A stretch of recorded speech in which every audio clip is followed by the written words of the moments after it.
The thing that gets me really angry and upset is when I hear all these calls to fix Social Security. Okay, we heard Governor Chris Christie of New Jersey say this the other day. Take a listen. Twice what it takes in. So we're now spending twice what we take in. That can't continue. People like Christie are either 100% ignorant morons or they have some sort of ideological agenda that they're trying to push. The government cannot run out of dollars. Remember that famous conversation between Fed Chairman Alan Greenspan and Congressman Paul Ryan back in 2005? I put that up on the blog many times, but if you never heard it, here it is. Listen to this. So having personal retirement accounts is another way of making future retiree benefits more secure for their retirement. And also, do you believe that personal retirement accounts as a component to a system of solvency does help improve solvency? Because when you have a personal retirement account policy, it's accompanied with a benefit offset. With that feature in place, do you believe that personal retirement accounts can help us achieve solvency for the system and make those future retiree benefits more secure? Well, I wouldn't say that the pay-as-you-go benefits are insecure in the sense that there's nothing to prevent the federal government from creating as much money as it wants and paying it to somebody. The question is, how do you set up a system which assures that the real assets are created, which those benefits are employed to purchase? Now you could see that it just went right over Paul Ryan's head. He either totally ignored it or didn't understand what Alan Greenspan was saying. And maybe that was the problem, because to most people, they don't understand what Alan Greenspan was referring to when he said, will we have sufficient quantities of the assets there for those dollars to purchase, right? He said the government can create any amount of dollars it wants and pay it to whomever it wants. I think most people understand that. But what did he mean when he said you have to ensure that we have a system where there's going to be sufficient amount of the assets there?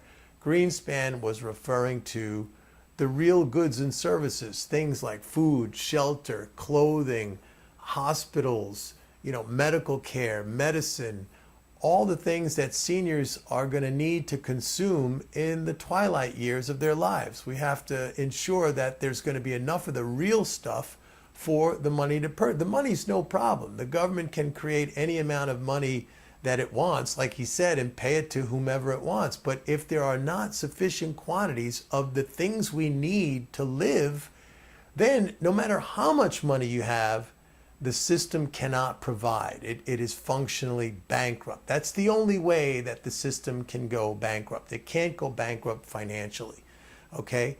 And nobody has ever made that argument, and for good reason, because you can't make that argument. You're not going to run out of hospital beds. You're not going to run out of food. You're not going to run out of housing. You're not going to run out of clothing. You're not going to run out of the things. The likelihood of that happening is zero, okay? Zero. So the people who are pushing to cut Social Security or eliminate it altogether, people like Pete Peterson, David Walker, these people are driving their own personal agenda. It's an ideological agenda. Let me just say one other thing. Today, and this has always been the case, 80%, really more than 80% of all taxes collected by the federal government come from employment taxes. That's stuff like Social Security, Medicare, Medicaid. Those are taken out of people's paychecks. It comes from working people. 80% of all federal taxes come from employment taxes. And those taxes flow into the Treasury's general account and they're spent. They're not put in a lockbox somewhere. Remember Al Gore, we're going to put that money in a lockbox. There is no lockbox. It flows into the Treasury's general account and it's spent. So any measures that these idiots take to try to fix Social Security, it's not going to fix anything, because whatever additional money they raise is just going to flow right into the Treasury's general account, as it always does, and it's going to be spent. So that means 5 years down the road, or 10 years, or 15, or whatever, they're going to say, hey, we got to fix Social Security because we spent that money. The fact of the matter is, the government can't save up this money somewhere, like in some warehouse full of dollar bills. 99.999% of all dollars in existence in the world are electronic entries in a computer. They're electrons. How do you save electrons? It's completely and utterly ridiculous. So this is just an ideological agenda being pursued by people who really what they want is they want that money for themselves. They want that money to go to Wall Street so that they can use it to play their casino games and enrich themselves beyond belief. Those are the people behind this, either that or people who are very unbelievably stupid, probably people like Chris Christie. The problem now is that this conversation is at the level of presidential politics. Remember, they used to call Social Security the third rail of American politics. In other words, if you even mentioned it, you got burned. You were done, history. But it's not anymore because they have even the public believing that this needs to be done. Raising taxes on Social Security, who does that affect?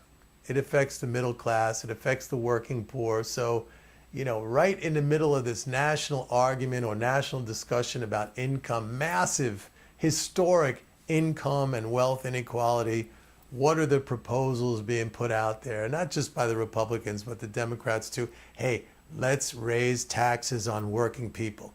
And then they're like, gee, why do we have so much income inequality? It should be pretty obvious. Should be pretty obvious. That's it for now, folks. See you next time. Bye-bye.